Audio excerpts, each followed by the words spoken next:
Notre Dieu est bon. Qui peut te lever, saluer deux, trois personnes dans la maison du Seigneur? Qui peut te lever et la liberté, saluer deux ou trois personnes dans la maison du Seigneur?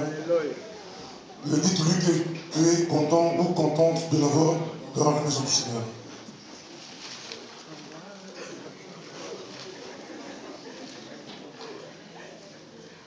Amen.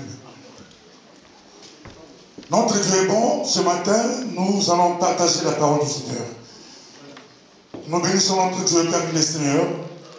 Nous bénissons notre Dieu car il est bon. Nous allons prendre un moment de parole et après, avec le pasteur Patrick qui va nous aider, on va aller dans la prière. Car notre Dieu est merveilleux, notre Dieu est bon. Le thème de ce matin, c'est épreuve, passage obligé du succès. Il y a deux voisins, épreuve, passage obligé du succès. On aura un temps vraiment de prier. Peut-être que ce matin, tu traverses des situations difficiles. Peut-être que tu traverses une épreuve. Mais nous allons prier ensemble, car notre Dieu est bon. Si nous prenons le livre d'Apocalypse, chapitre 3, verset 10, il est dit ceci: parce que tu as gardé la parole de la persévérance en moi, je te garderai moi aussi de l'heure de l'épreuve qui va venir sur le monde entier pour éprouver les habitants de la terre. Ici, c'est l'Apocalypse, la révélation. Dieu révèle à Jean. L'apôtre Jean parle. Il parle de la part de Jésus-Christ. C'est Jésus qui a révélé, qui lui a dit ces choses. Il dit, parce que tu as gardé la parole de la persévérance en moi, je te garderai moi aussi de l'heure de l'épreuve qui va venir sur le monde entier pour éprouver les habitants de la terre. Souvent nous pensons que quand Dieu nous a appelés, c'est le succès, c'est vraiment tout va aller, c'est la prospérité. Mais nous oublions aussi l'épreuve. L'épreuve. C'est dans différents niveaux. Dans l'Apocalypse, ça parle qui va toucher le monde entier. Dieu va éprouver les habitants de la terre. Oui, c'est Dieu qui a créé les cieux et la terre. Aujourd'hui, le monde a abandonné Dieu. Aujourd'hui, le monde s'est détourné de Dieu. Mais la Bible nous le dit, la Bible, l'Apocalypse nous le prédit, Dieu va éprouver les habitants de la terre.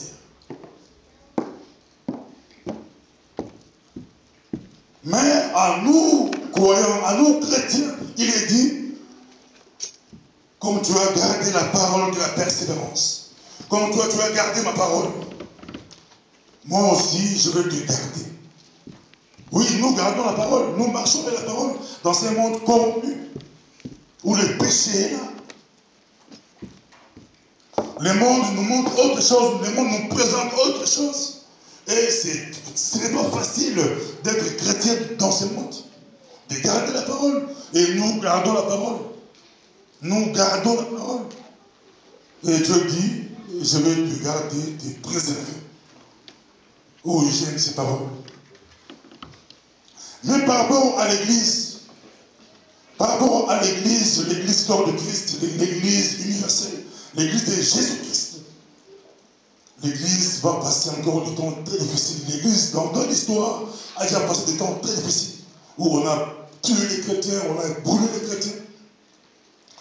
On raconte même Néron, qui était empereur romain, vers l'an 66. Lui, ça lui faisait plaisir dans un amphithéâtre. Il était là, où on mettait des chrétiens et des lions affamés manger, dévorer les chrétiens, et lui, il était content, il était là. Ça lui faisait plaisir. c'était l'épreuve. C'était dur, c'était difficile pour le chrétien. Et si tu abandonnais, si tu refusais, si tu régnais, on pouvait te laisser la vie. Imaginez un peu entre se présenter devant un lion et dire je ne suis pas chrétien. Je crois beaucoup aujourd'hui diront je ne suis pas chrétien. Par peur des lions. Alléluia. Si nous prenons une définition, on dit épreuve, événement douloureux, malheur.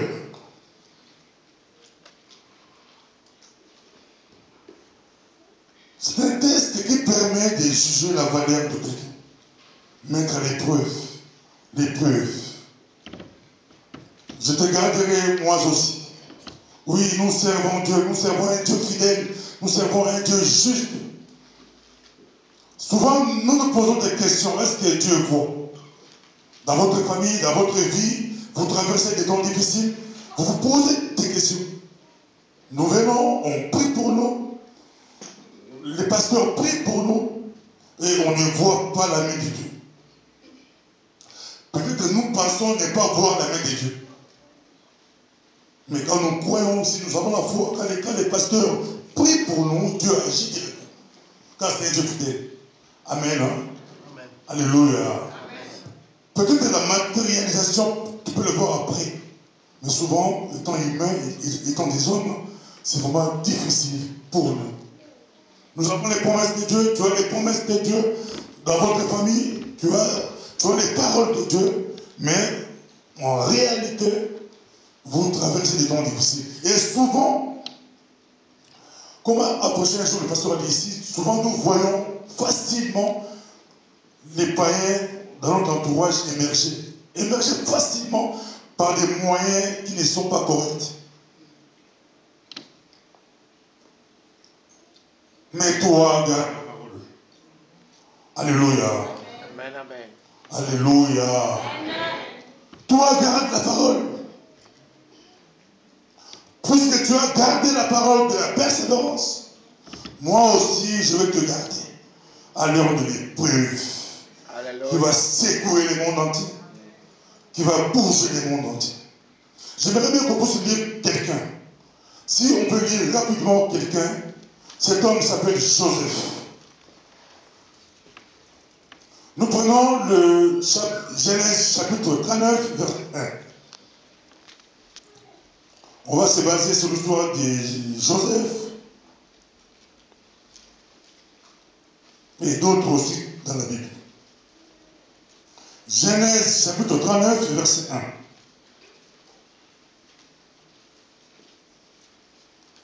On fit descendre Joseph en Égypte, et l'Égyptien Potiphar, chambellan du pharaon ou chef de garde, commandant de garde, l'acheta aux Ismaélites qui l'y avaient fait descendre. L'Éternel fut avec Joseph, celui-ci réussissait à tous égards. Il était dans la maison de son maître égyptien. Son maître vit que l'Éternel était avec lui. Son maître vit que l'Éternel était avec lui. Tout ce qu'il entreprenait, l'Éternel le faisait réussir. Joseph obtint la faveur de son maître, dont il assurait le service et qu'il avait établi comme intendant sur sa maison, en remettant entre ses mains tout ce qui lui appartenait. Verset 5. Dès que Potiphar lui établit comme intendant sur sa maison et sur tout ce qui lui appartenait, l'Éternel bénit la maison de l'Égyptien à cause de Joseph. Et la bénédiction de l'Éternel reposa sur tout ce qui lui appartenait, aussi bien dans la maison qu'au champ. Il abandonna entre les mains de Joseph tout ce qui lui appartenait, et avec lui, il ne s'occupait plus de rien, sinon de la nourriture qu'il mangeait. Or, Joseph était d'une très grande beauté. Alléluia. Alléluia. J'aimerais bien dire que l'épreuve, passage obligé du succès, ici je prends beaucoup plus le succès, pas par rapport au monde, je prends le succès par rapport au royaume. Nous sommes appelés à entrer au royaume. Nous sommes appelés, nous sommes des citoyens du ciel. Nous sommes des passagers, des étrangers sur cette terre. Si tu lis le livre de Genèse vers la fin, tu vas voir que Joseph, avant sa mort, il appelle ses frères, il leur dit, moi je vais mourir, mais Dieu va vous visiter. Dieu visitera le pays. Et ce jour-là, n'oubliez pas d'amener mes os. D'amener mes os à la terre promise d'eau. Il voyait loin. Il voyait loin. Il voyait le ciel. Il voyait la terre promise. Il voulait être enterré dans la terre promise. Je ne sais pas si Joseph savait le verset des évangiles où on dit qu'à la résurrection de Jésus-Christ, les tombes s'ouvrirent et on a vu des morts ressuscités avec lui. Je ne sais pas si Joseph savait cela, mais je crois comme prophète, comme enfant de Dieu, comme homme de Dieu, comme patriarche, je crois qu'il avait la révélation. Il voulait être ressuscité là, à la terre promise. L'épreuve. Ici, Joseph était dans une citerne. Vous connaissez l'histoire? Parce que son frère aîné ne voulait pas les tuer. Il dit, on ne peut pas les tuer. L'autre Judas dit, on peut les vendre.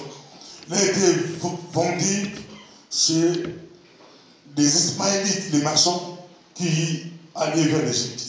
Ils ont pris Joseph, l'homme des rêves, l'homme des visions, l'homme des promesses. Il est parti avec ces gens-là vers l'Égypte. Il arrive en Égypte. Une personne très importante qui s'appelle Potiphar vient acheter Joseph. Essayez un peu de voir cet homme, Dieu l'a appelé, il a des promesses, mais il doit passer par les difficultés. Ça peut être votre cas aujourd'hui. Tu es chrétien, tu es enfant de Dieu. Depuis que tu as accepté Jésus-Christ, tu crois que pour aller marcher facilement, mais tu vois que rien ne marche. Et devant toi, tous les jours, on te propose des facilités. Des facilités par rapport au péché où tu refuses. Tu refuses de te compromettre. Tu refuses par rapport à Dieu. Je te dis ce matin, tu es bon, tu es né bon. Ne cédez pas. Alléluia. Ne cédez pas. Nous sommes dans un monde où tu es calculé, tu es préparé. Tu peux facilement émerger dans les désordres. Mais tu es né bon. Garde la parole. Garde la parole. Alléluia. Alléluia. Amen. Oui, c'est vraiment agréable d'être à l'église. Je bénis les jeunes qui ont chanté, la louange, les enfants aussi. Si tu as raté l'équipe d'aujourd'hui, c'est triste. C'est vraiment bien. Alléluia. Que Dieu bénisse les enfants, que Dieu bénisse les jeunes. Mais j'ai aussi un message pour les jeunes. J'ai un message pour les jeunes.